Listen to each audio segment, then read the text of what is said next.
Monday morning, August the 6th in Oban, Scotland.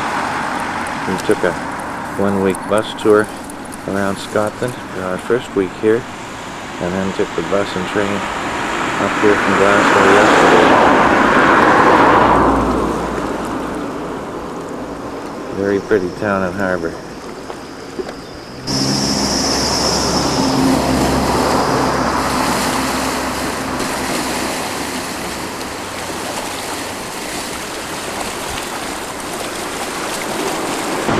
Some local wildlife.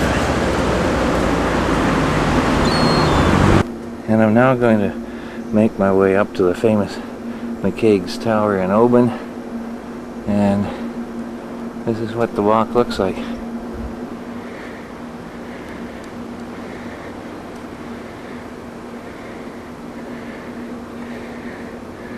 And I'm about 1/3 of the way up, popping like heck. We'll take it slow. A little bit of Oban geology here, and a plant that'll grow just about any place by the look of it.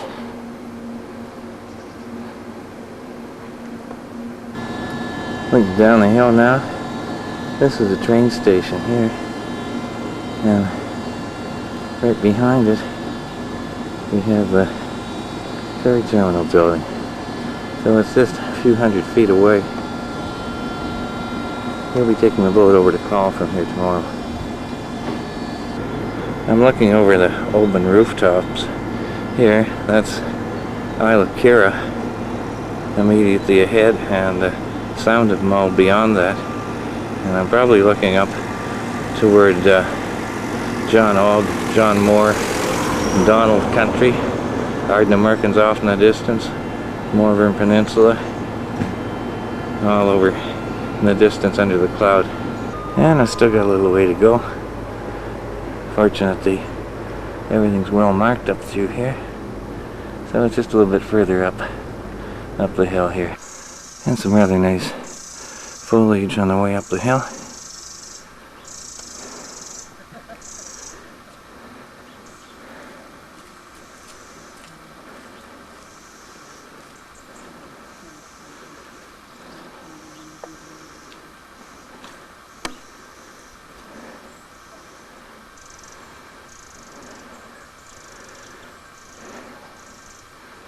And here we are. Looks like I'm in McCaig's parking lot, and here are the steps up to his tower, or Coliseum, or Folly.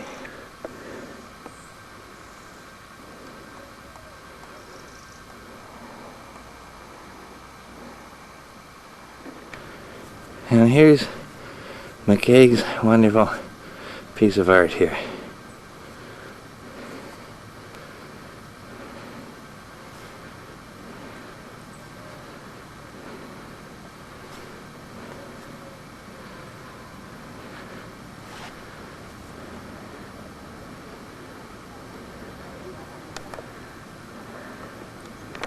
This is quite a marvelous piece of work.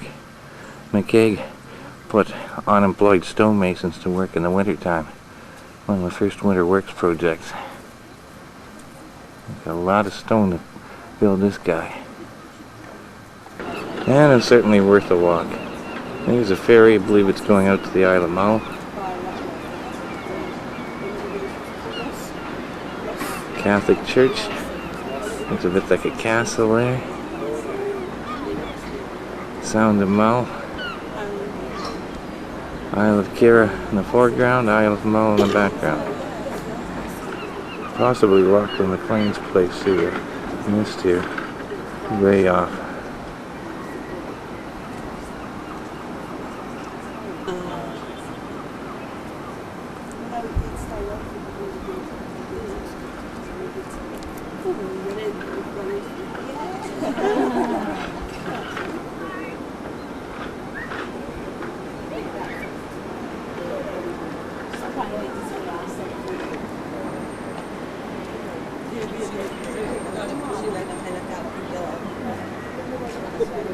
Now I'm looking back to the ferry docks and the railway station.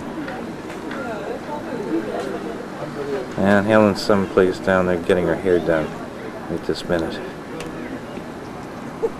Here's a group of people coming back from looking at the Seal Islands. One of the boat tour operators is a man named John Stone. Didn't ask him if he was related.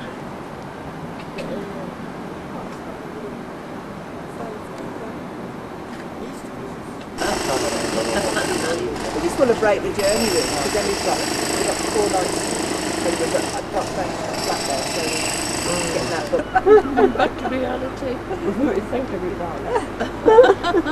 Well, enjoy the rest of your holiday. Yeah, enjoy your holiday. Yeah, Thanks for all you help. Thanks.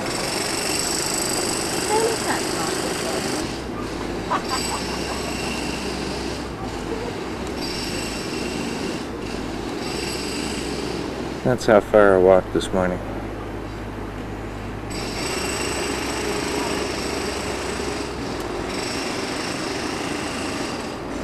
Looks like maybe another seal cruise going out. There's a seal colony apparently behind Carrera Island, and this guy takes a bunch out to look at them every hour. It's pretty inexpensive. Maybe a couple of pounds per person. That's probably the Seal Island that's back here in the distance. No critters visible.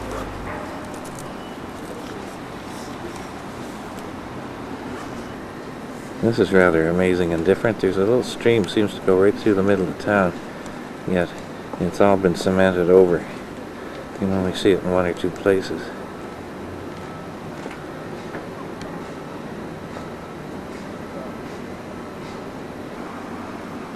One of the older hotels here by Scotty Sanders. It's just a new guy. I think it was built in the 1880s, so that's just Johnny-come-lately stuff.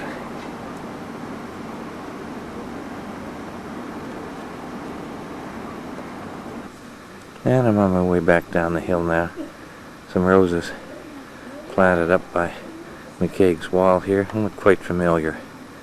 So I think Thelma's roses probably did come from Scotland.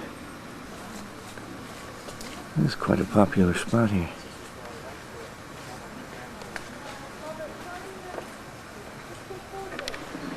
Anyway, I'm going to make my way back down the hill, back to the hairdresser, and see if Helen's ready for some more touring around Oban. And we'll soon have found another way down the hill here. Great. Some more hydrangeas all over the place.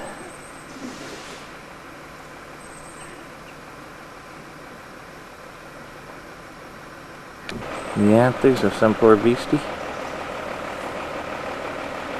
That's where I just finished my picture taking. Thank you very much for posing.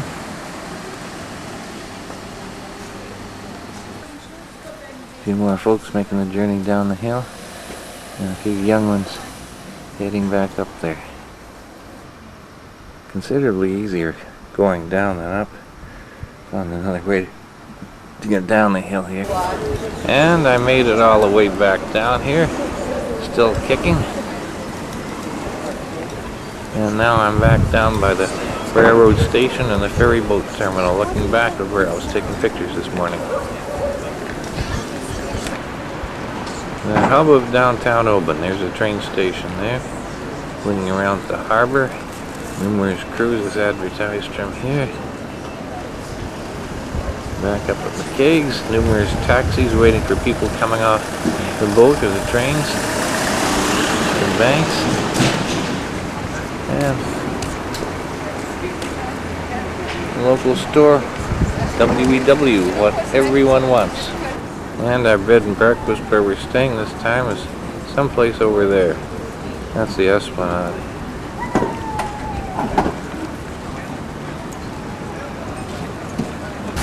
Here's where that river that flows through town comes out. And this is what things look like at low tide here. Might not be quite the tide you have in Nova Scotia, but it's still quite impressive. Still can't get over the swans and the salt water here.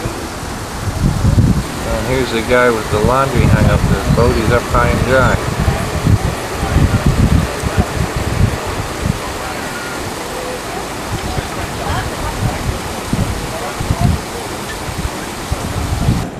Here's a preview of tomorrow's adventure. Ferry boat pulling out for Coll.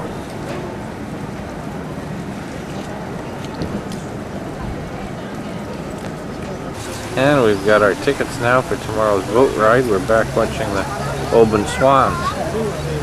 These guys are waiting where the river goes into the bay. They're looking for some food coming downstream.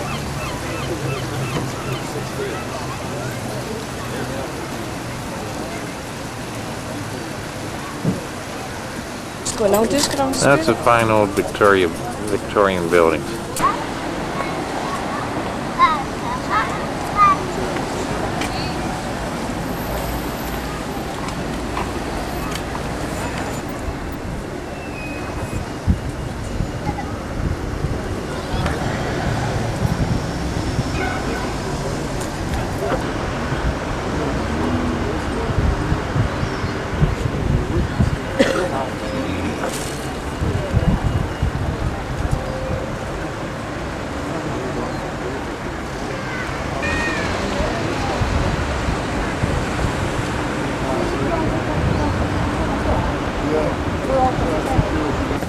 And only Johnny come lately.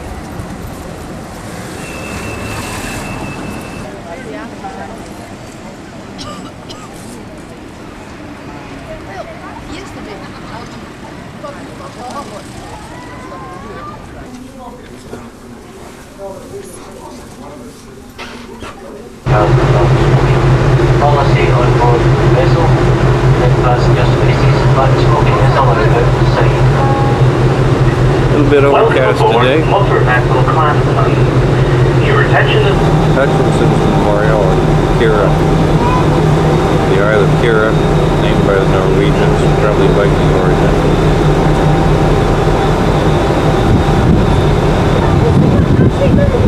Oban Peninsula is the high ground here behind it.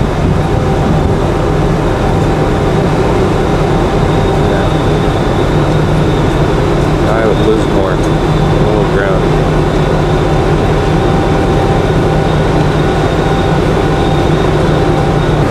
We're looking down the Sound of Carrera now.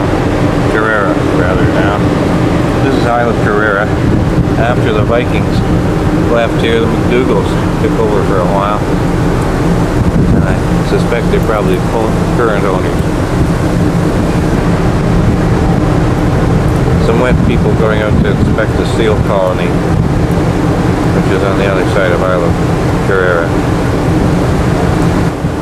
Isle of Mull ahead of us.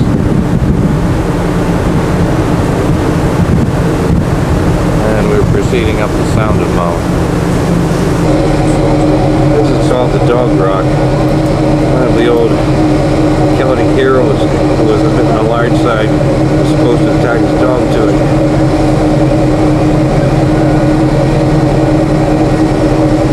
Mingarry Castle up on the hill here. Walked up there last night. It's quite a good piece of exercise to get up there.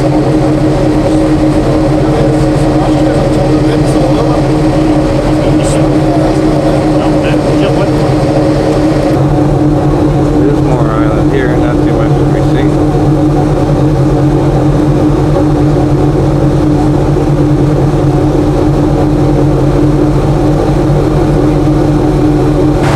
Somewhere out ahead here we have the Lady Rock, which is where McLean abandoned his wife, which was Campbell, Catherine Campbell.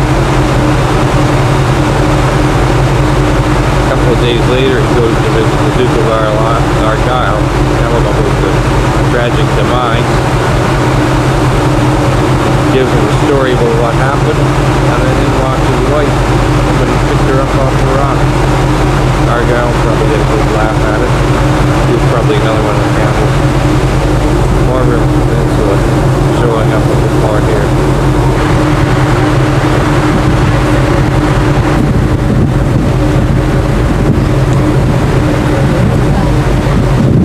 This may be the famous Lady Rock right here. Here's another possibility with the light on it. It's low tide now, so Could very easily be the one to be covered up when the tide comes in.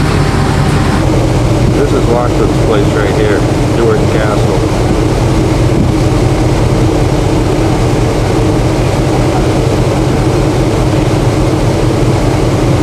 It was restored back in the early 1900s.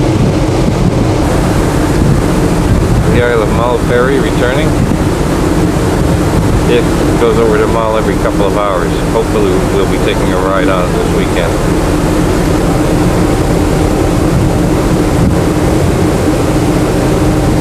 And there it is, home of the dastardly villainous Lachlan McLean.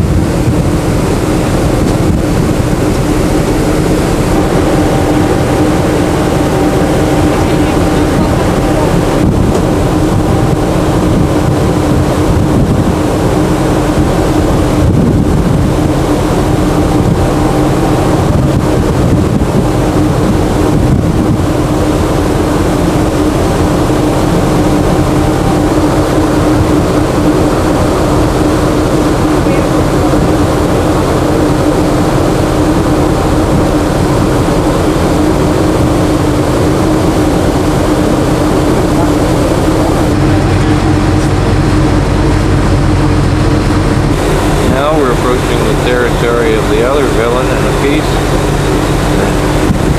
the evil Donald McKeon, sometimes known as Big Angus.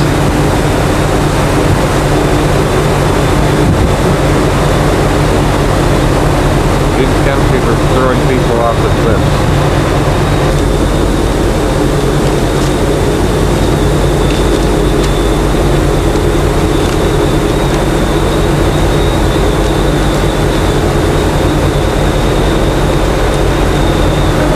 We'll be coming up very soon on Loch Allen, that's spelled A-L-I-N-E, which is supposedly Uncle Donald's final resting place.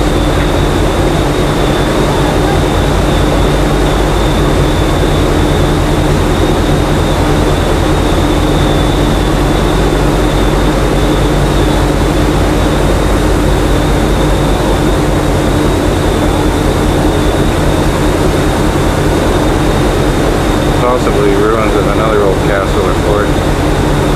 Seen much better days.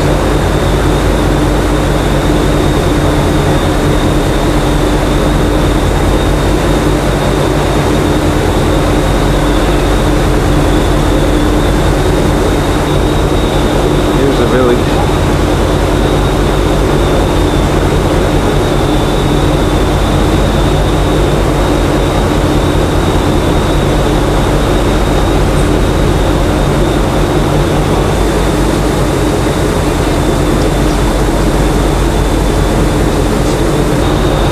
The road leading into the village.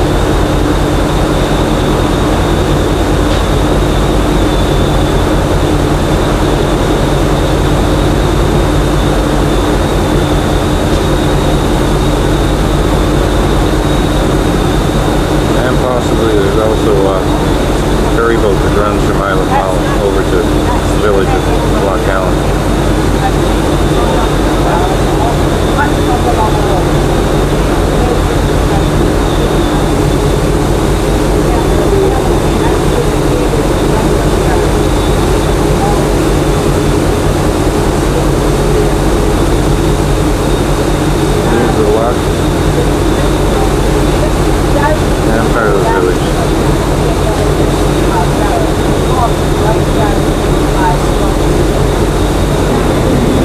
Cemetery.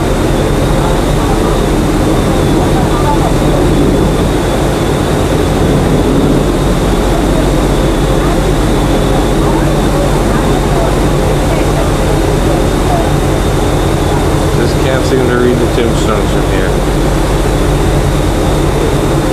This is one Brian may have to explore.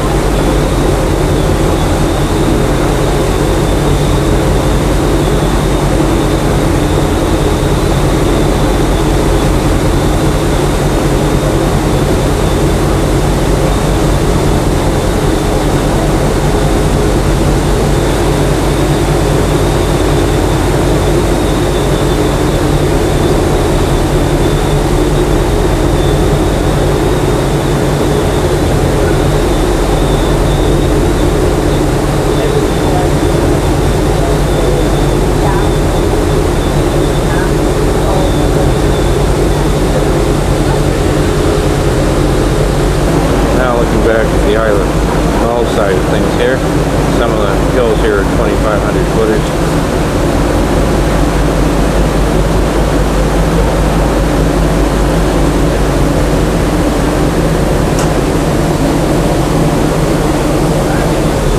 Looking back down the Sound of Mull now. Mull on the right and Ardnamurchan Peninsula here. In front of me is a little bit more hospitable looking through here.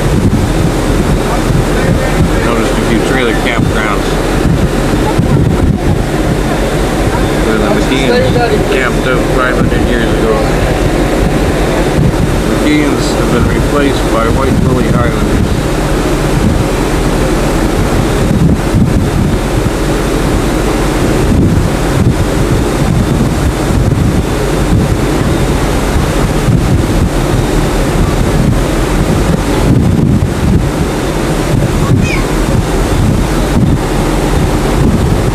Maybe another castle or fortress site.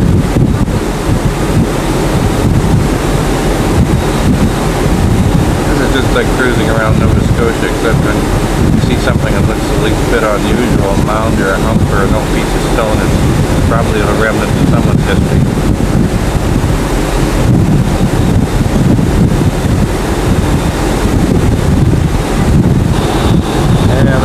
Probably the Ardnamurchan Peninsula coming up ahead of us now.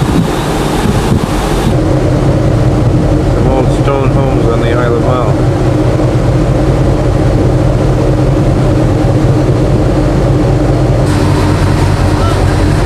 Fairly magnificent view. It'd be nice if the sun was out, looking at both sides of the sound.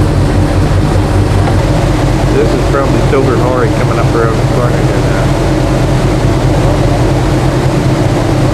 This is where you can catch a ferry boat across the sound to Kilchorn, which is right beside Mingarry Castle.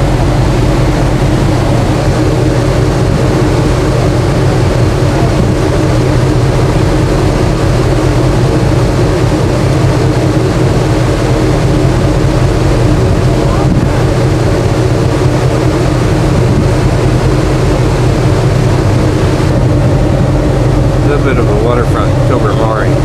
Too bad the sun's not out. You can see the colors a little bit more.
side of things. I haven't had a chance. I haven't bothered to look it up.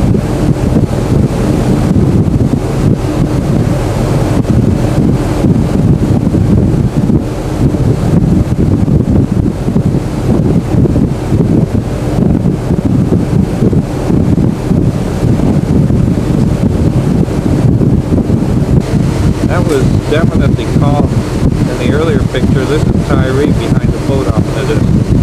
So I'm told by one of the locals.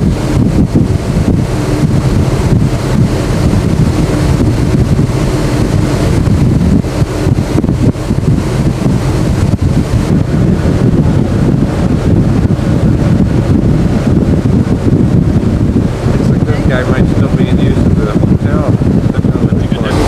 And a last look at Mingarry way back in the distance here.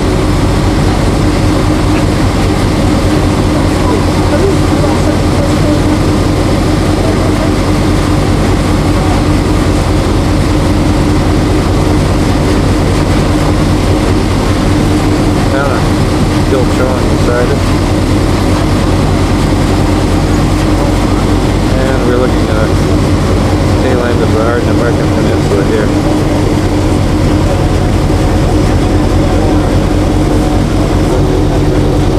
And it is a bit of a wild, rugged looking place.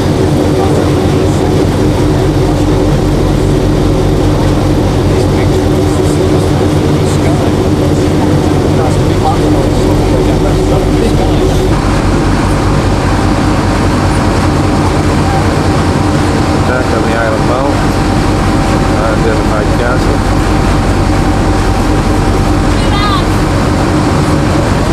And the end of the Ardnamurchan Peninsula. Most westerly part of the British Isles.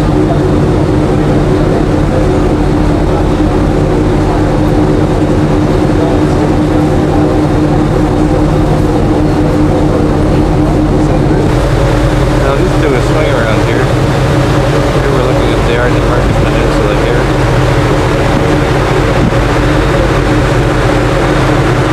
And coming up here, we've got the northeast end of Coll.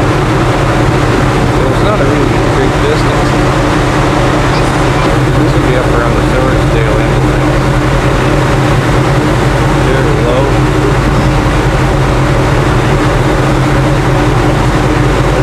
And we're probably going to find Ardnamurchan someplace this way. Here's another look back at Mull. There's a lot of odd-looking formations along the shore here. If it looks odd, it was probably an old fortress of some kind.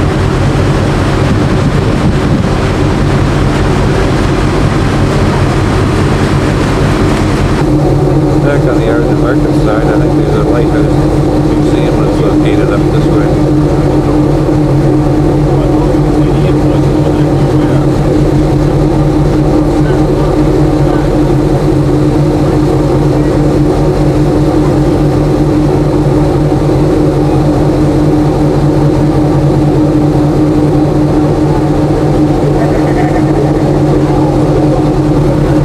This may be the Isle of Skye way up in the distance here.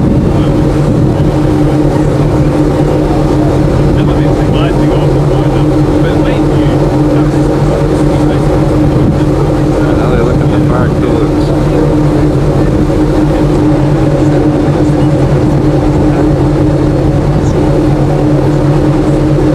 Looking south now, some of the more southerly isles. I think Staffa and Iona are over this direction.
are, finally made it.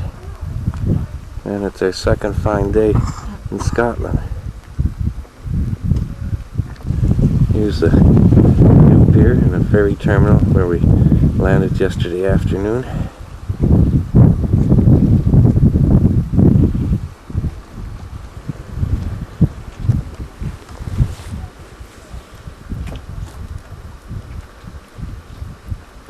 Here's the mainland back toward Ardnamurchan. Probably only about 10 miles or so. That's the distance between McKean's and Johnson's.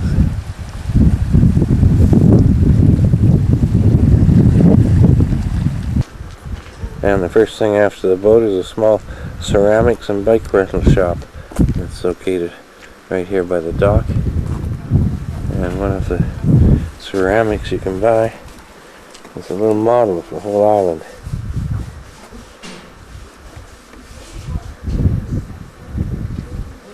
Here's Ardnamurchan, right up in here someplace. A bit of roadside heather on the road up from the ferry dock. Part of the Scottish emblem. And really, I think the fern should be someplace in there too. And just all over the place.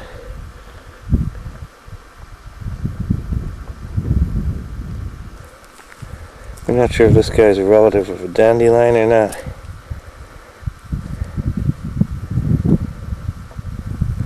Here's some of the real stuff. And looks like we've got a tourist from Canada who's picking some off it. Freebie right by the road. Looking from the top of the hill back at the new ferry dock. And you come up the hill. Around the corner here, and there we are, Ardnamurchan spread out in front of us.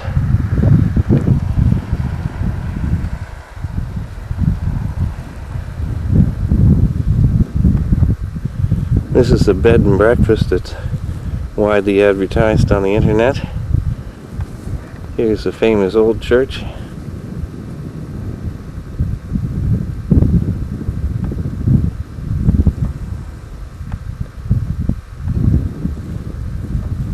The Coll Hotel, which is located just down the hill from the church.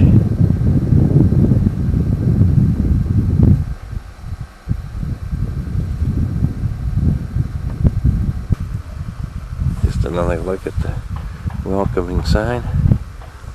And a few more people out for a morning walk here. Now, one of the interesting things you notice here is that there are trees around the place. And I guess this has happened since about 1985 or 86. We've been encouraging some tree growth on the island. And they've taken them all over places. Here's the middle dock and the famous telephone booth leaning against the public washrooms.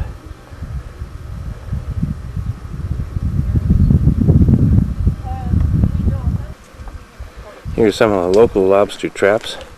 They're made of metal, plastic, polypropylene around it, and they open from the end. But they're the same general design as the Nova Scotia variety.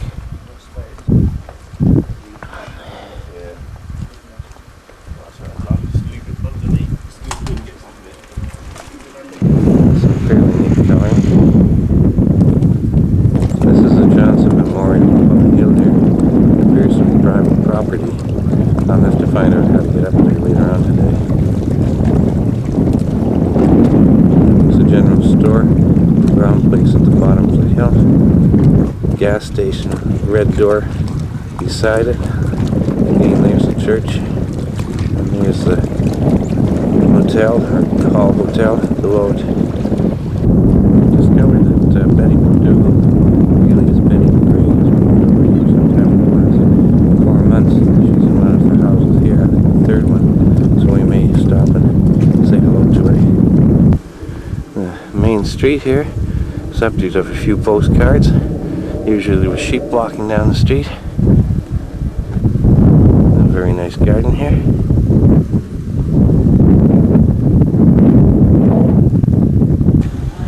Just had a visit with Betty McRae and one of the other old boys that Alma's been corresponding with. And now we got some still pictures, and now we're on our way back down to the hotel again. There's some more stops on the way. Here's the post office. It also has a gift shop nearby. You can stop in here for a minute. Here's a gift shop. Here's the post office here. And some unique sheep next door.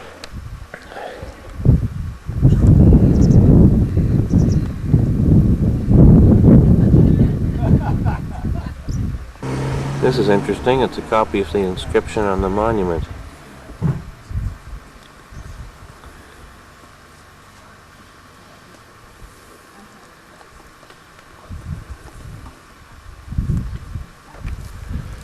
And we've come through the downtown section, and we're heading back toward the hotel.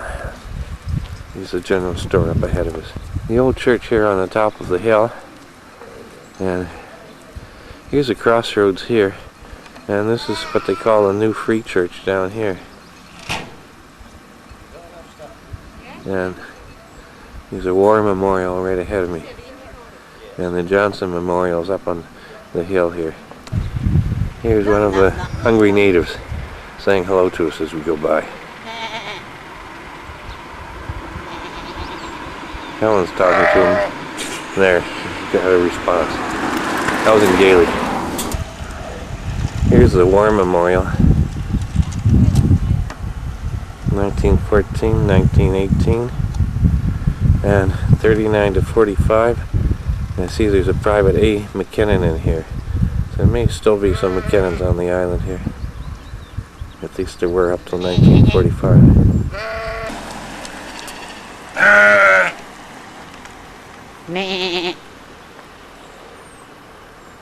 Unfortunately, these are the ones who've replaced Johnsons and McKinnons on the island. Stone too. And here's an interesting one, right by the side of the road. Looks like a gravestone. Nobody familiar though. Local fuel stop. And petroleum spirit pump.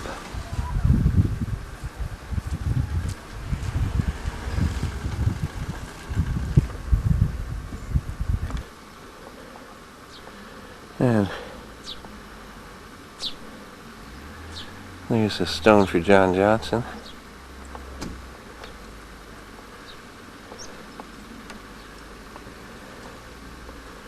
And it would seem to be private property to the extent there's a lock on the gate.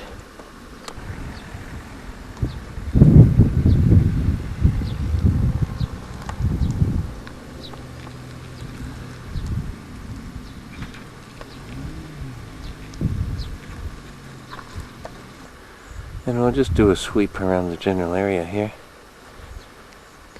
Here's the new church. You see the steeple off in the distance. The sheep fields over here. Looking back toward the village. And there's the side of our hotel here. And then back up to John Johnson's Memorial. It's a very nice vegetation here.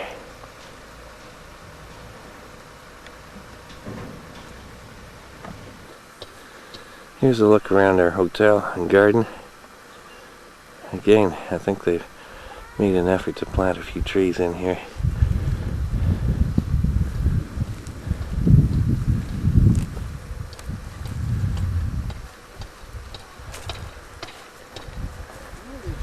Greenest spot on the island, and the one thing I can't capture is the smell from the coal fire.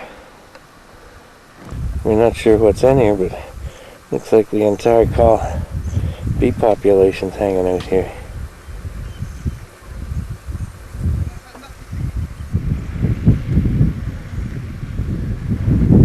Some flowers are planted in front of the hotel, and the hotel owner's house, Kevin and Janet Oliphant. Looks like a World War II gun decorating the front of the property.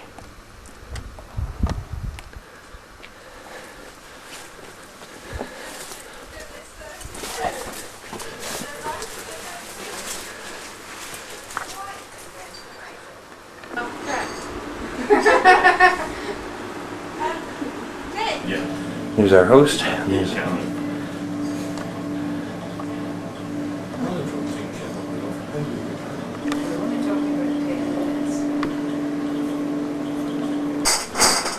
When you get these, I really don't want to drop them because it's so bad. Then some more photos of the place.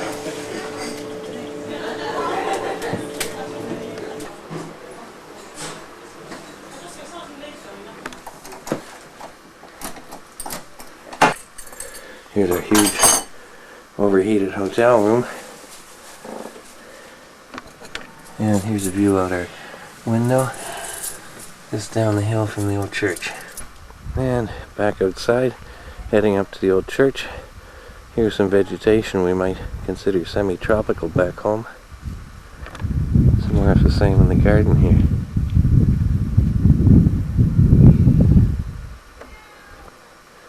This is what's called a Texas gate down in the southwest. Keeps the local wildlife from straying into the hotel property. And after some huffing and puffing, I'm up on the hill overlooking the town. Hotel there. And the whole town in front of us. The harbor. And there's the mainland back in the distance. Possibly it's the Isle of Mull. More likely to be the mainland off in the distance here.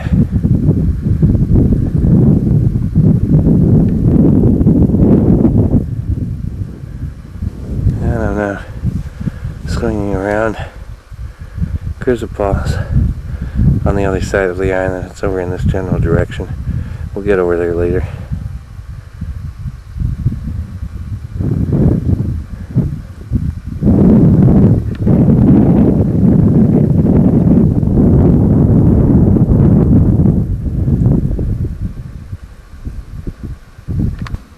Here's Betty McDougall's house. She just moved back here in April. Apparently they've always owned a house here and she'd been living in Glasgow up till recently.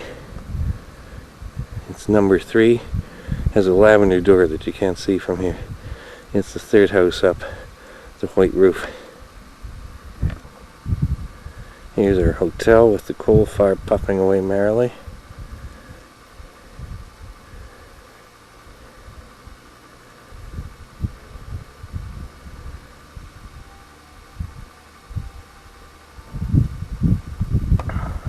The post office and store. And lots of sheep.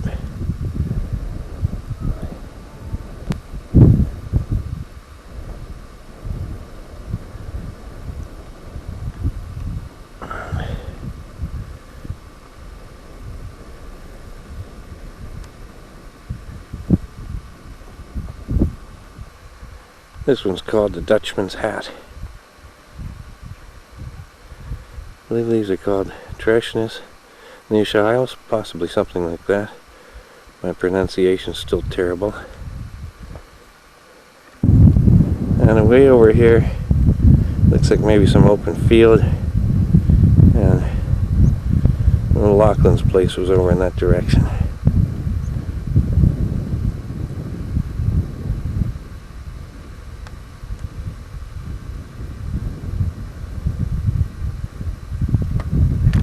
This is the end of the loch. Again, I'm looking to the north and northwest here. And there's a road that goes over to Crisopol.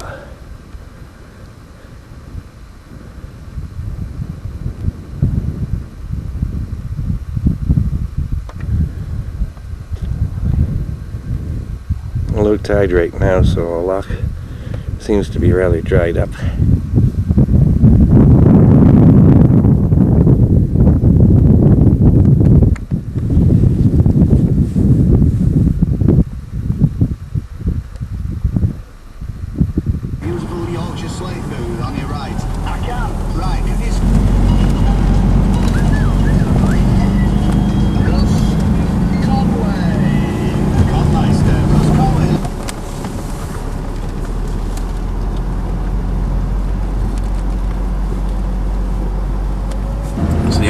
calm ahead of us, with sky visible in a gap there.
This used to be what we call a trailer park here, and this outhouse used to have one of the, probably still has one of the best views in Scotland of the beach here.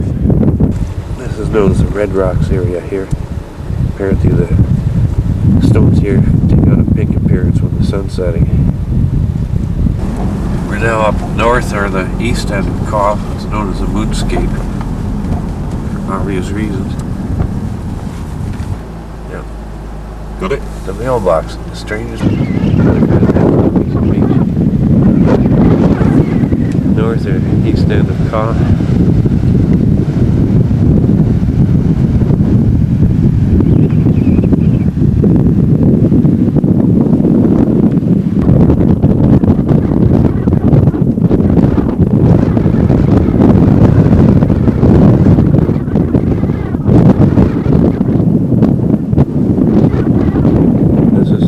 One of the two cemeteries on Coll. According to Betty, the only Johnson that we'll find on the island will be John Johnson from 1921. The rest of them are buried unmarked. One of the classic Celtic crosses, and it's a stone for McGregor.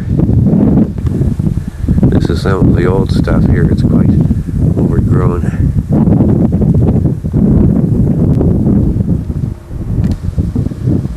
Thank you to the person that helped put the fence and the wall around it.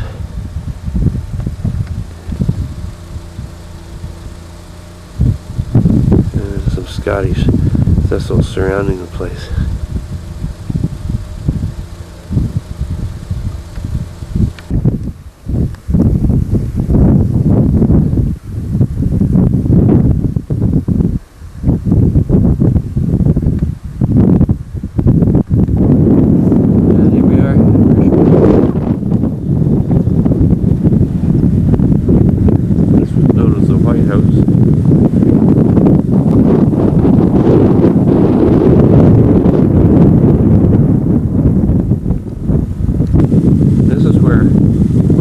Boswell and Johnson were entertained by young Coll when they were visiting here. So it's a little bit too old to have been built by any of the stonemasons in the family.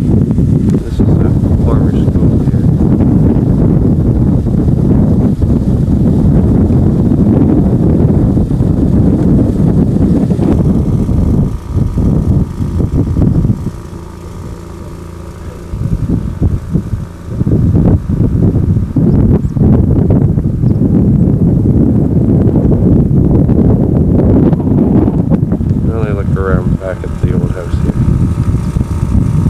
Here's Ben Ho, it's the highest point on the island.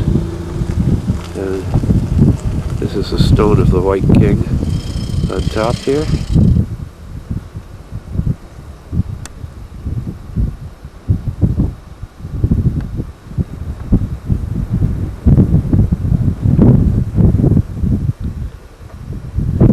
And these are probably Major Bristol's cattle.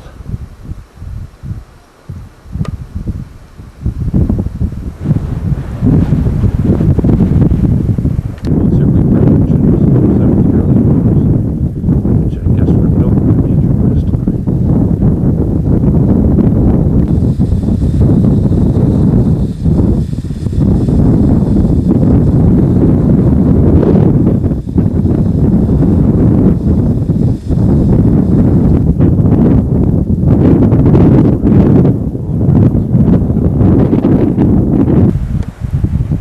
Grisipole Beach.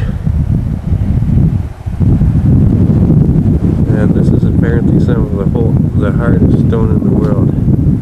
Amazing that people would build with it.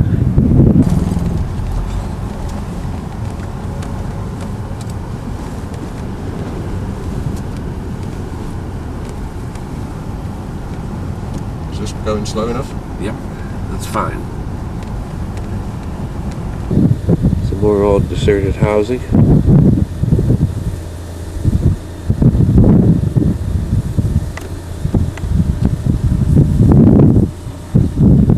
Yeah, this is probably one of the Major's livestock.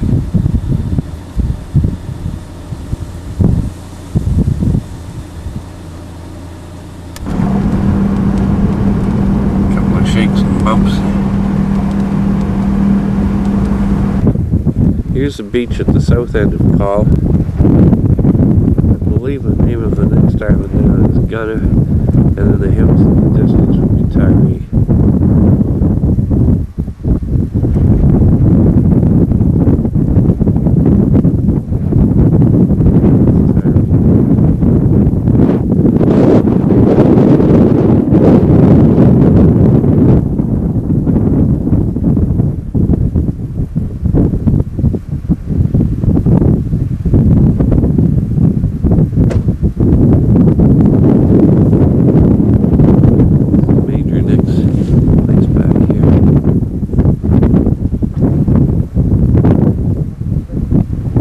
Castle and the old one. I think the nearest race hanging out there.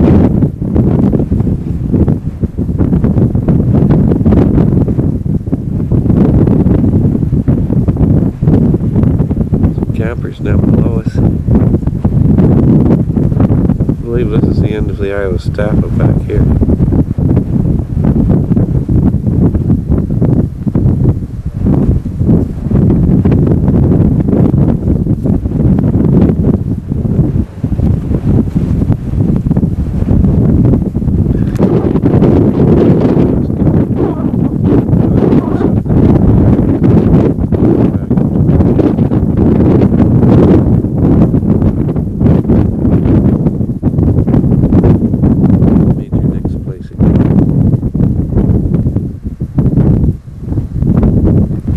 Off the old bay down here.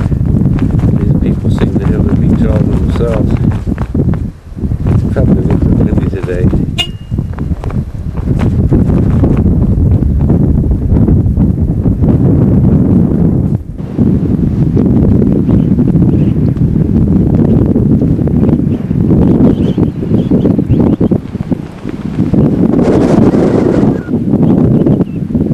Looking up toward the western Isles here now.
standing stones.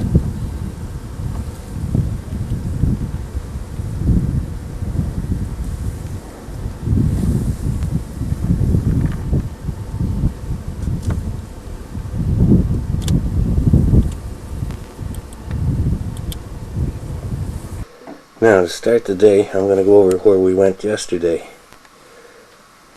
We started out at Ardnamurchan at the hotel, made a right in the new church, up this way, Ardnamurchan. Did another right there. Gallinash is just a big house now, one owner with a lot of money. Past the burial ground, stopped, took some pictures up in here. Continued along to the caravan ground and the famous outhouse, looking out on one of the good views there. Then we came back down through here, down to Grishapole, took some pictures of Ben Ho, and then we turned around from there and back, picked up a four-wheel drive vehicle. This was all courtesy of Kip Polson, who's a local artist here. Bribed him a little bit to take us around. The lodge is where the Dutchman de Vries lived when he was owning most of the place. Up here, this is where Stewart, who was another one of the owners of Mingarry Castle, lived. He's got a big monument.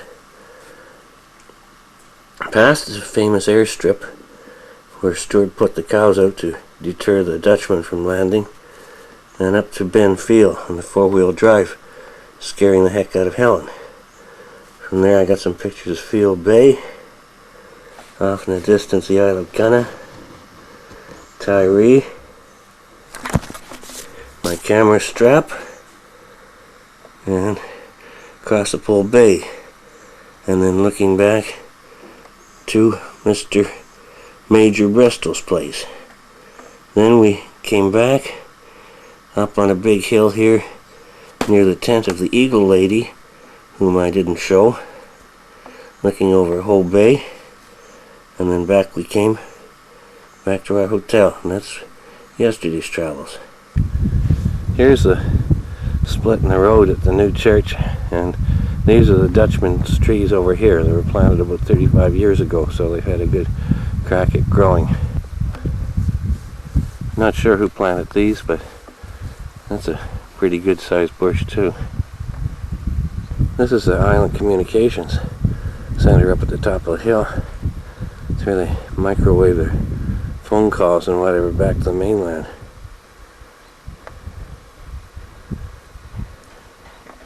Some more Coll natives.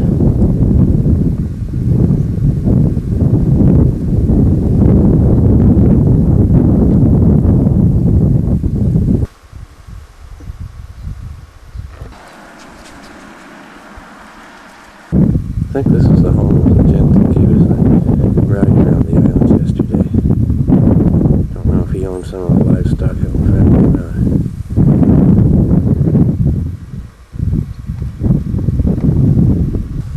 These are what they call Texas gates in Alberta and in the States. Cattle grids here.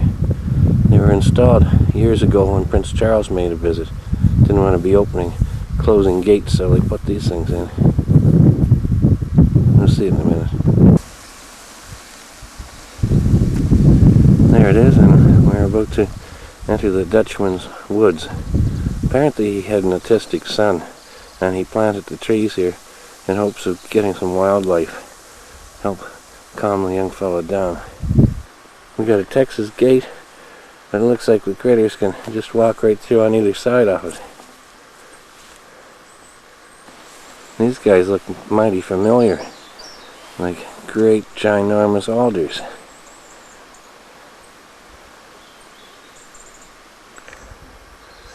We're coming up to the Dutchman's place now.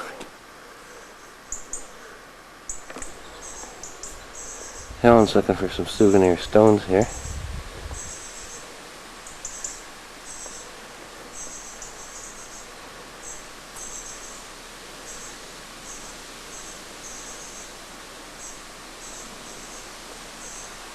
Apparently De Vries passed away about 8 years ago. His wife is still living. I'm not sure if she's in here now or not. She'd be about 85.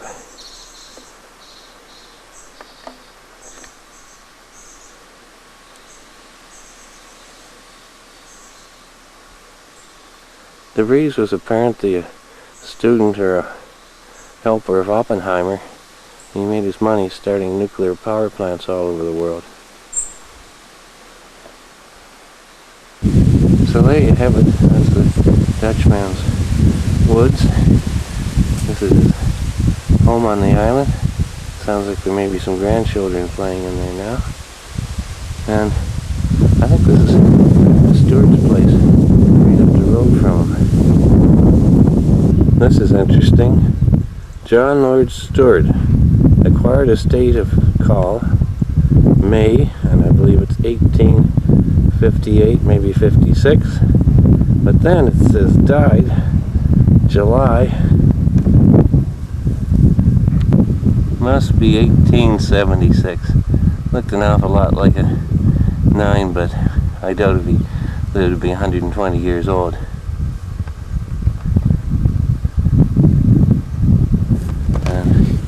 Here's the Dutchman's woods right beside him. It's probably some of Stewart's descendants that had the quarrel with the Dutchman and let the cows loose on his airstrip.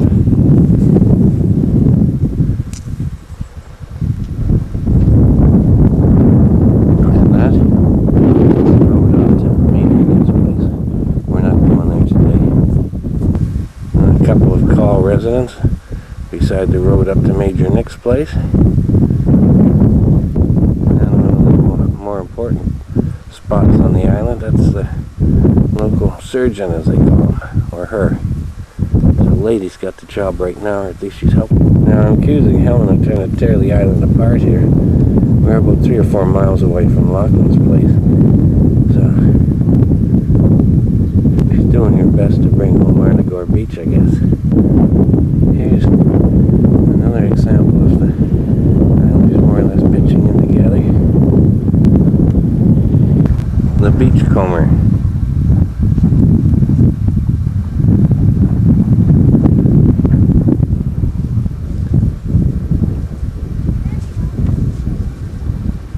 And here we are, back at Grisha-Bowl, wondering about the lands of the famous Nicholas MacLean Bristol. I'm going to take a walk to the beach and get some stones for the folks back home.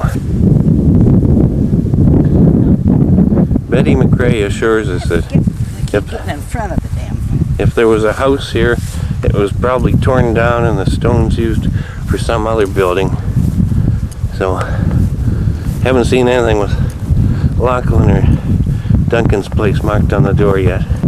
This is a bit of a nice surprise.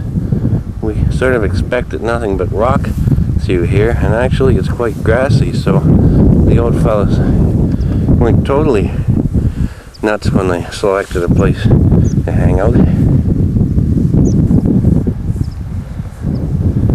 Possibly another ruined home site here.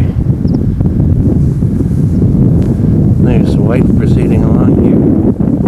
And we're almost in sight of the beach. We've got a few obstacles ahead of us, but we might just make it. And I'm wondering if this is a famous hill where the residents of Grisha-Bowl came out to watch the economy sailing by. Betty McDougall said there was one lady who was up on the hill here that lived quite a few years, and she has her picture in the collection. I've heard the same story from my side, that Lachlan was on board the economy waving at the people up on the hillside. So this is where they would have sailed by, I would imagine. And here's the ruin of what they call the White House. Took a picture of it yesterday. This one was built around 1770, so it would have been here when Duncan Johnson was a boy of 10 or thereabouts. This is where Samuel Johnson and his friend Boswell met with MacLean, the Lord of Coll, and had one of their pub evenings. I wonder if Lachlan and company took some souvenirs with them. Looks just like the stuff at home. Now here's a nice Scottish Scottish thistle, and right beside it the homes of some of the new inhabitants here. There's supposed to be 100,000 rabbits on the island, and there's nothing they can do to get rid of them. Looks like the majors planted this. Entertainment for the bunnies.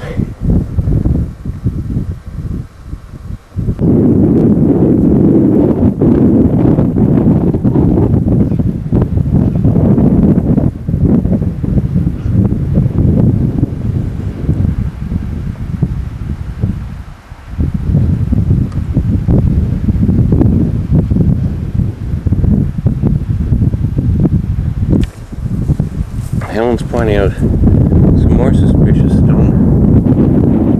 Potential house foundation. Now this looks remarkably similar in some ways to where Lachlan and Sarah ended up. A little bit more rocky than Seafoam Cemetery.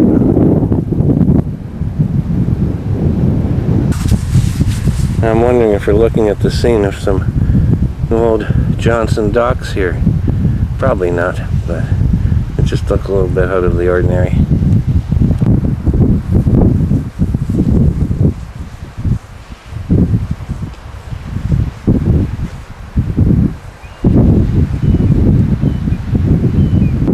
By golly, I think we found a source of some Griswold or Griswold rocks here. There might be one or two for the taking.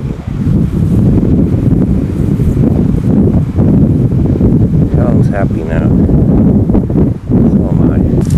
I am now documenting the rock selection process.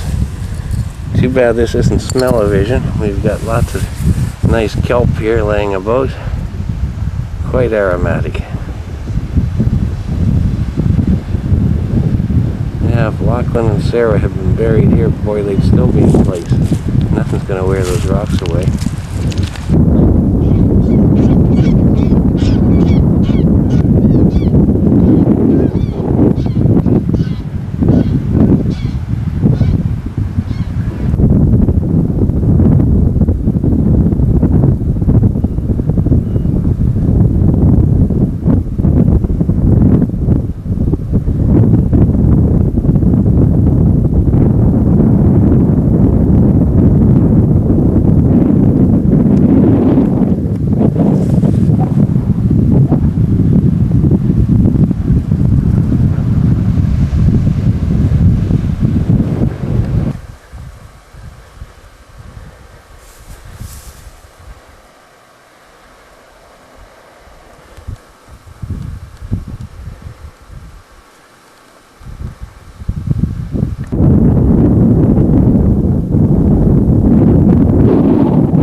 Looks like it was painted.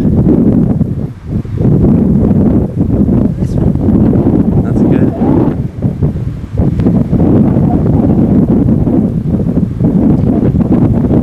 That's one for Thelma, one for Brian. Better not forget us.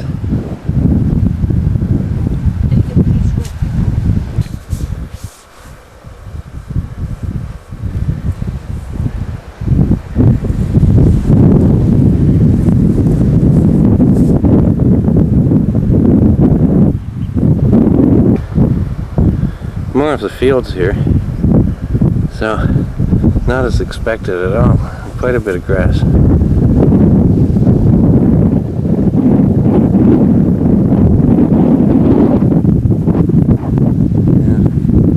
Lots of rock and a little bit of sandy beach where they might have pulled their boats up.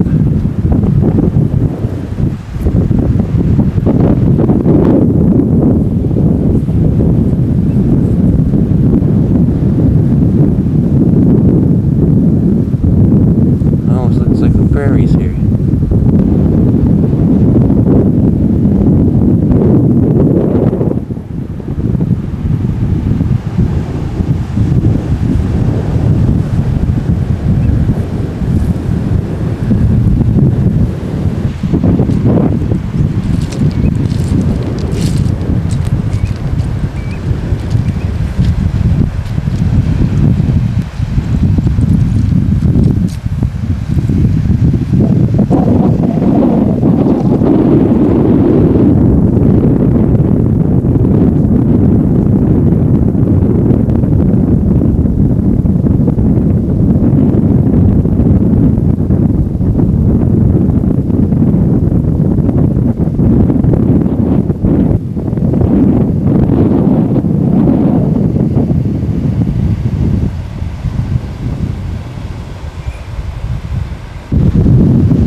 3,000 miles from Seafoam.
How'd you like the stonemason this stuff?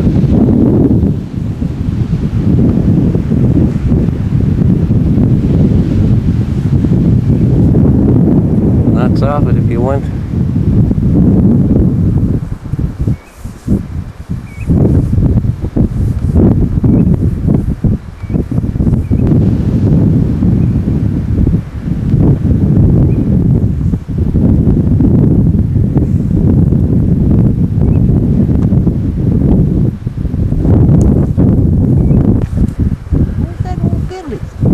So did Lachlan walk through here? I bet you anything he did. A lot of them walk through here.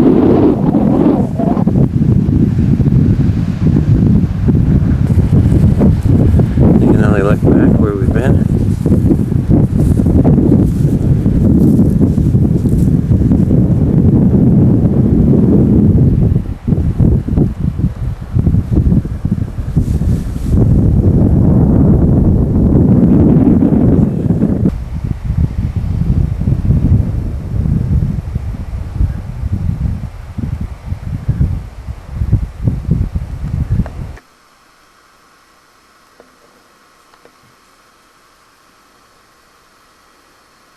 Yeah, I have 10 brothers and sisters younger than myself. Mm-hmm. And 4 older. Poor Russ didn't know what he was getting into when he married me. Pardon? Russ didn't know what he was getting into when he married me. Mm-hmm. A big family like that, when he's only come from 2 children in the family.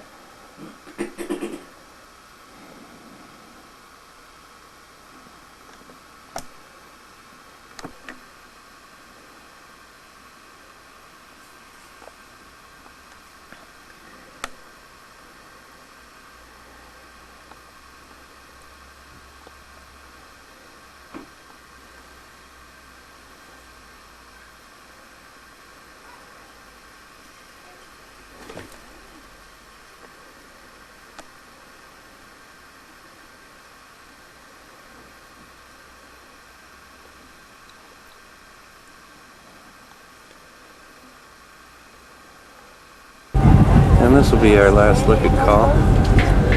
People are just loading on the boat back to Oban.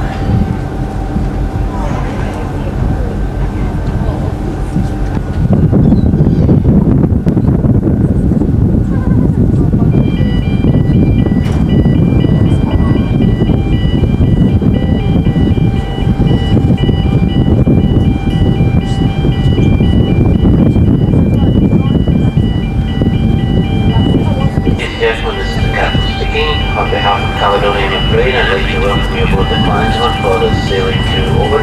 For your information, the ship's external doors are now being secured and we will be sailing shortly. Passengers are reminded we have a non-smoking policy within passenger lounges, but smoking is allowed outside on the port side of the main deck. Please also note you should retain your registration cards for collection when you disembark. We hope you enjoy your trip with us today. We ask you to listen carefully now to the following safety message. Thank you.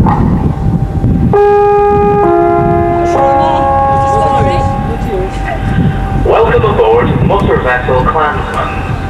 Your attention is drawn to the life jacket donning instructions. Instructions noted this, which area where passengers should assemble in the event of an emergency. The method with an arrow in each corner pointing inwards to a symbol depicting a family.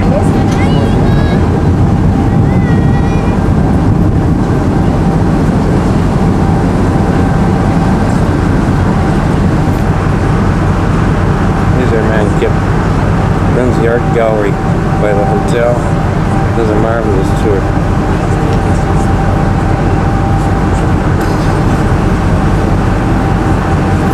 Artist and expert on everything. It really is.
In the distance.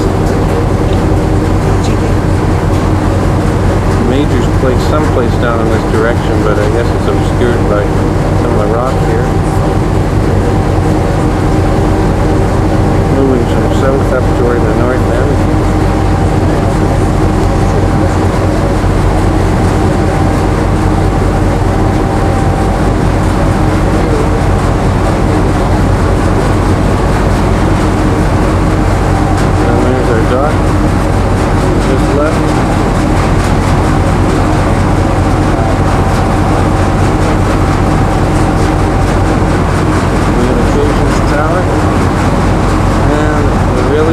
Disappearing behind the headland here. Nope, like a slide, there it is.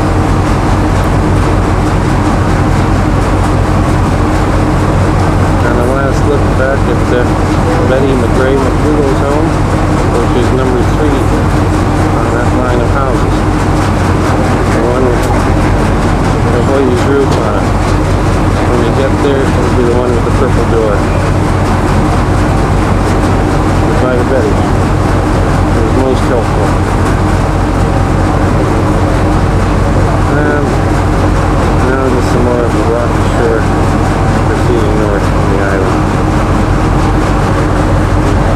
Some of the very rocky land on the northeast side of Coll. The road goes up the opposite side and the west side of the island.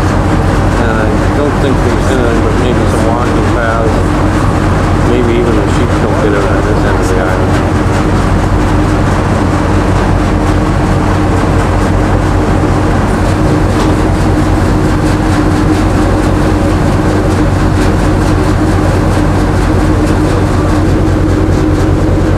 Look here at the Dutchman's Cap.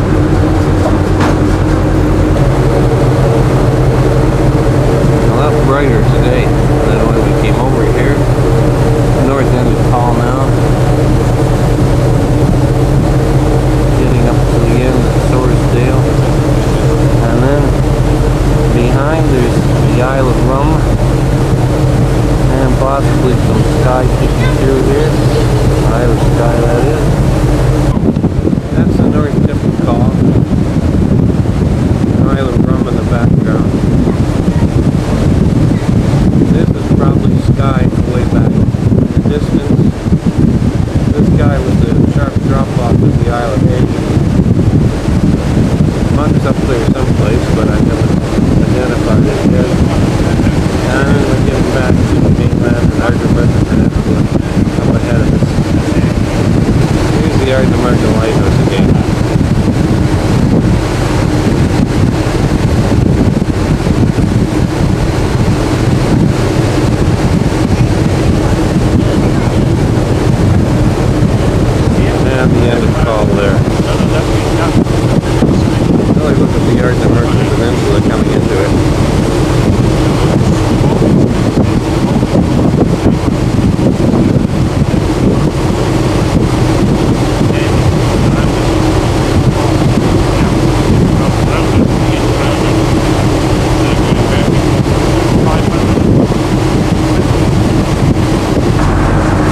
north tip of Coll here.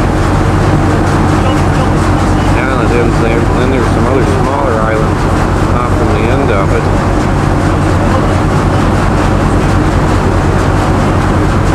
Way off in the distance you can see one of the western isles, possibly used.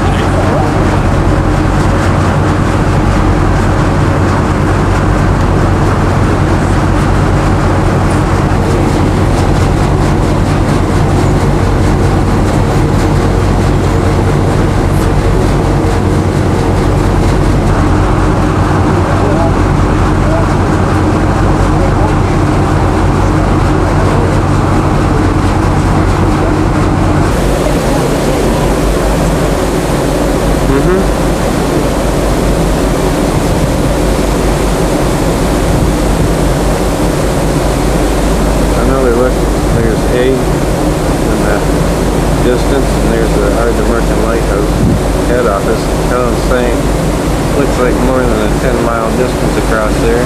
Probably right.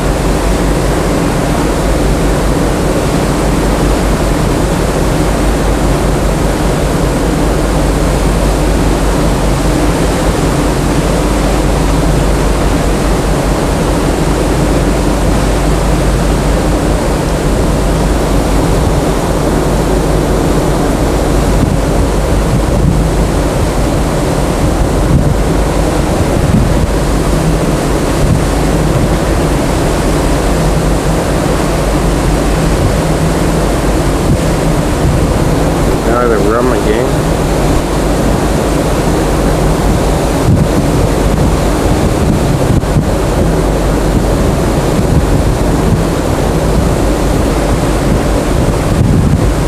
Some more of the peninsula.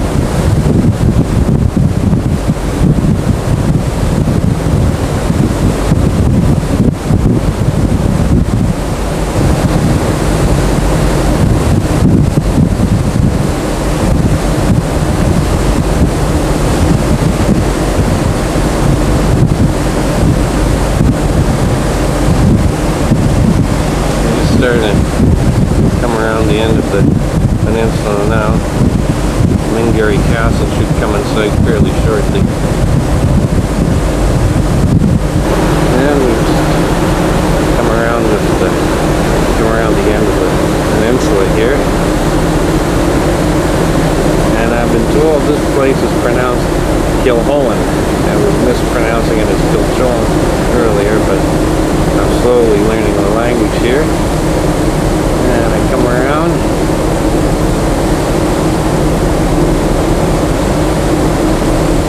And we start searching the shoreline. And guess what? There's Mingarry Castle again.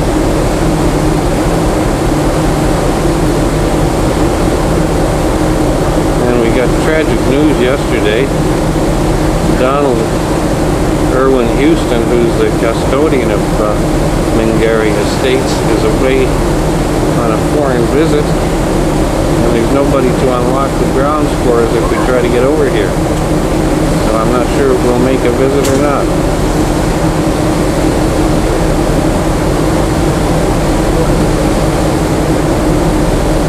Very blurry at best from this distance.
would appear to be the famous nose.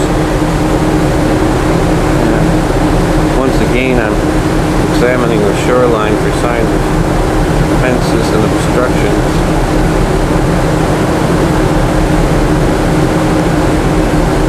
This is probably Ardnamurchan Estates here in the farmhouse. See who might keep me from getting up closer to it if I want to come over tomorrow and take a picture.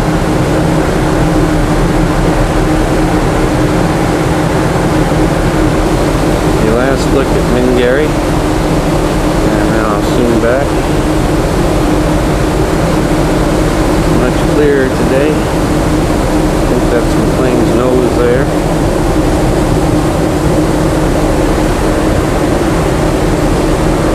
And Ardnamurchan Peninsula back this way. This may be Loch Sonnar here, but I'd have to check my map. Moving back in the other direction. I'm looking back out towards Coll now. Looking back at the Ardnamurchan Peninsula. And on the other side was the Isle of Mull. The unidentified castle that I photographed on the way over is Mingarry Castle. It's out of sight now, we've gone past it. And we'll be seeing Tobermory very shortly. While we're waiting for Tobermory, here's another shot back at the nose side. The light as it is now, I think we got a much better idea why it was named. So there's the famous McLean snook.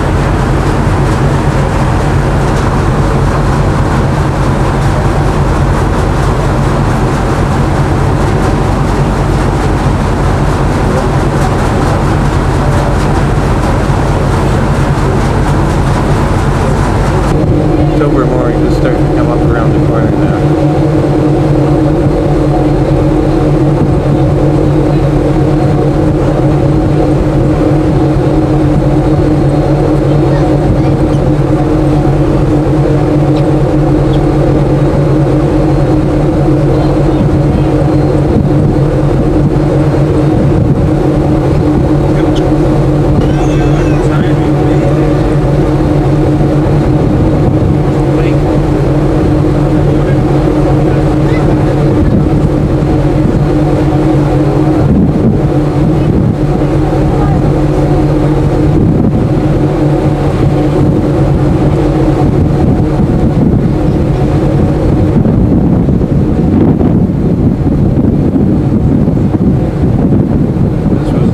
Last step on Scottish soil.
Mingarry. Good luck, Ellen.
Saturday morning. Just a lovely day. And we're going to play some island hopscotch today. We'll be going from Oban to Craignure on the Isle of Mull. We will then catch a bus from Craignure to Tobermory. And from Tobermory we'll take another ferry boat to Kilhoan, which is just down the road from Mingarry Castle. And at that point we should start playing the Mission Impossible theme song, because Donald Irwin Houston is not around to let us on the grounds of the castle.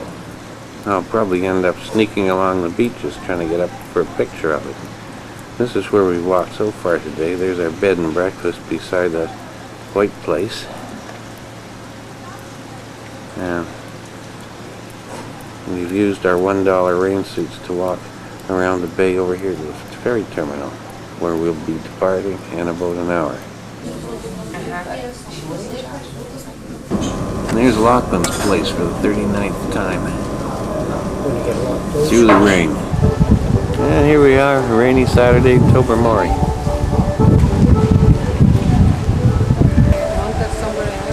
And as one of our fellow travelers just says, it wasn't raining in the brochures. It certainly is here.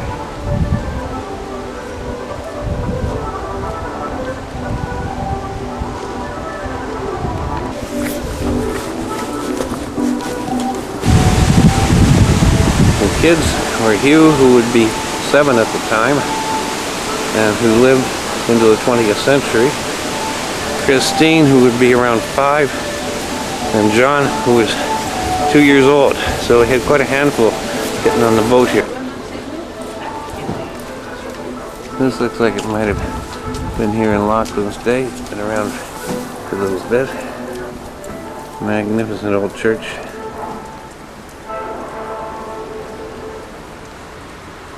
Church attendance must be going all the heck.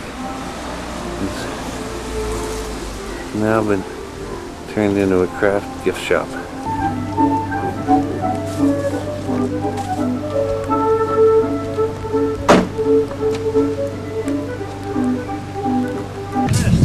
Now continuing along with the history stuff, Sarah was about 9 months pregnant when they came through here. The boat left Tobermory, went around the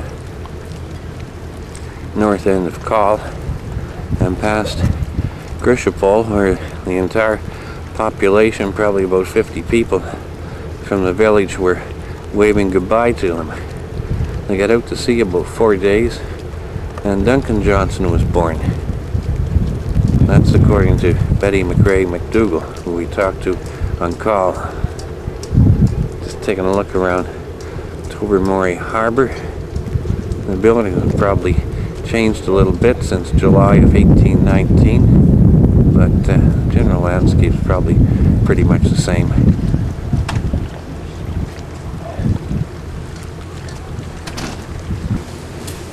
I doubt very much if this place was here in Lachlan's time. Certainly in time for Helen. This one looks a little bit more comfortable than Lachlan and Sarah's boat, the Economy. On in Tobermory, next stop Pictou, Nova Scotia. That's the way they went. Here's a rather graphic warning sign.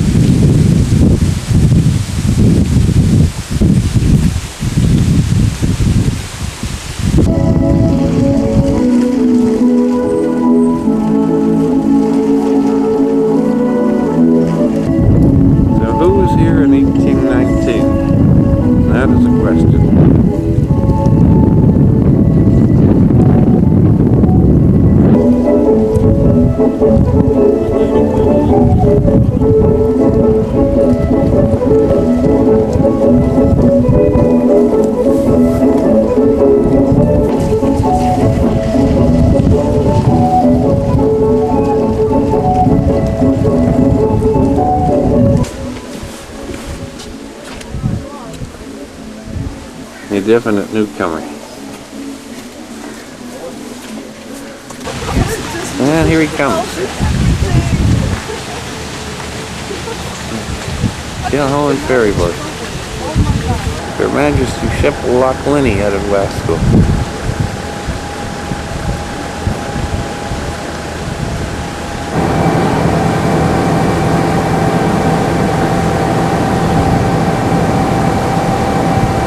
And this is what it looked like sailing out of Tobermory Harbour.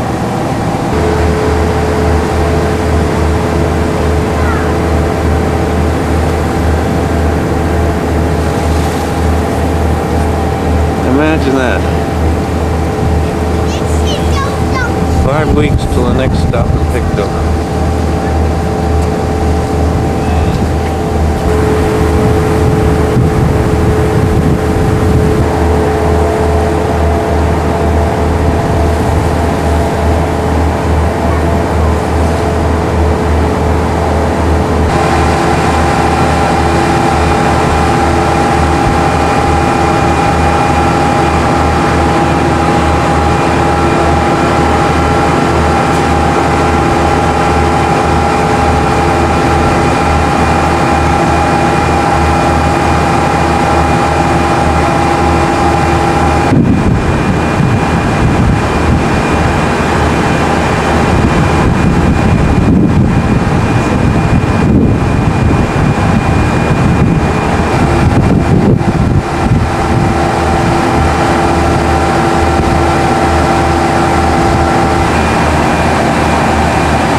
This guy was around 183 years ago. The hillside certainly was.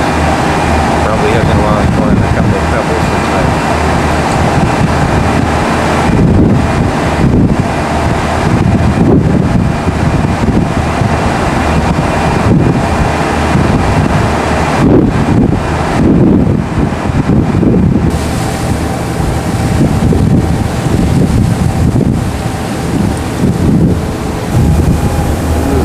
Plane's nose through the haze.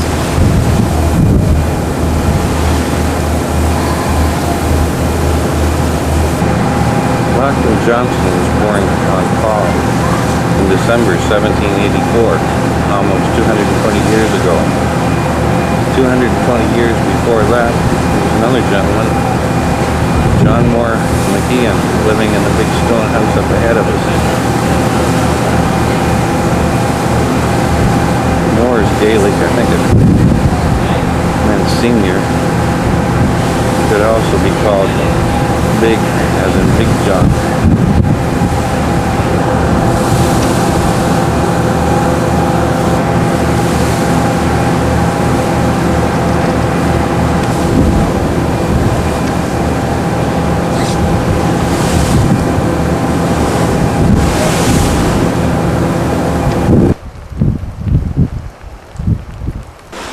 And I'm now trespassing on the beaches of Ardnamurchan Estates, having made my way down through some slippery rocks and a great deal of cow pie. Now negotiated a rather nasty little point there, and ahead we have the up and over. Now this was not quite the easy stroll on the beach that one might have expected. I feel like we're up right McGregor up here now, but we are in sight of the target. And here we are in Mingarry rocks and cow pies, overlooking the famous home of Big John McGeehan, Mingarry Castle, on the Ardnamurchan Peninsula, western Scotland.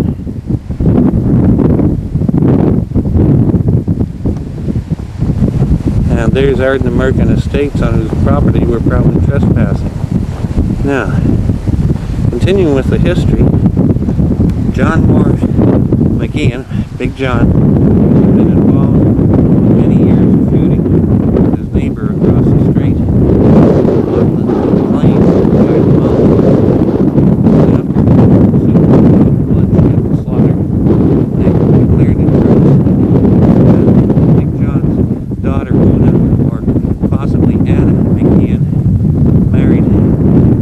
son Alan McLean. And I guess to get them out of the line of fire, they were given a farm over on the Isle of Coll. One of Anna's relatives, another John McKeon, was sent over with her because her father didn't quite trust the McLeans. He was supposed to protect her and look after her interests. And for some reason unknown to all of us, he changed his name. When he arrived on Coll, he changed from John McKeon to John Johnston. And he is a many greats grandfather of the Bunshaws. So who knows what the relationship between Big John McKeon and John Johnston was, but at one time there were Johnson ancestors living on this property. History lesson completed. Now looking back at the Tobermory Lighthouse, Sound of Mull, and Ardnamurchan shoreline here.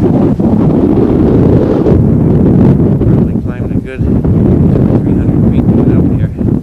I guess having survived this, I can rest assured I'm never going to have a heart attack. Sorry, Brian, I think this is where your drawing originated, from the beach down here. And I'm a little bit chicken shit trying to get down there, excuse the language, and getting a picture from that angle, so I think this is probably the best I'll do.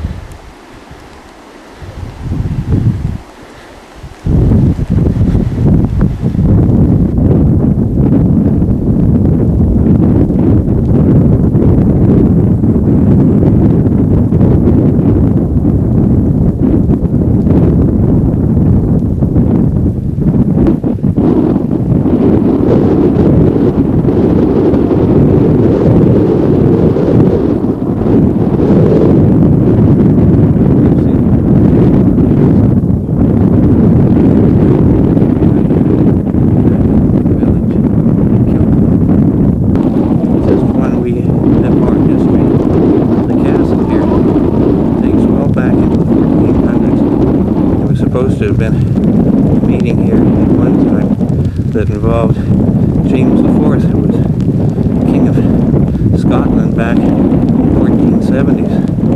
So this place has been around since well before the days of Columbus. Probably one of the functions of the place was to guard the lock or the inlet behind it here, possibly to keep some of the Vikings and other undesirables from making a return here. Here we have it. It's 420 odd years and about 10 generations from John Johnson McKeon until Russ Johnson on August 11th, 2001 made his way through a cow pasture and bog, and fortunate he didn't find any angry bulls in the bunch here. Just quite a few curious Ardnamurchan cattle. And quite seriously, don't try coming over here and pulling this off, because the country is very boggy, even 300 feet up above sea level. And I could very easily have hurt myself, broken an ankle up in here, and come off quite a bit the worse for it all. And here we go. Lucky to still be alive and in one piece, but back on our way to the village of Kilhowan. Here's the Kilhowan House Hotel and its accompanying Faulty Towers. And I have to tell you, you haven't really seen Scotland until you've trespassed through Donald Irwin Houston's backfield, got soaked in the pouring rain, risked spreading foot and mouth disease, risked breaking both ankles and one arm, and generally had a great old time of it. So now back to Helen, who's probably called out the police to search for me. And this has got to be good news ahead here. Got here at 11:30. It's now 1:05. Lots of time to catch the 145 boat or even the one at 315. You see some good souvenir shops here. And just to retrace my footsteps, I got through the fences here, down past what turned out to be a bog and a pile of cow manure here, down across the slippery beach here. Found it was too slippery and too much risk of breaking a leg going along the beach there. So I proceeded around this point and then did my up and over someplace in here. Finally got up on the hill to photograph the castle, and then around the back side of the hill and back down again, escaping wild cattle on the way. And now we're back to Glasgow. Gonna head down to London today. My tape is almost finished, so that's the end of this one.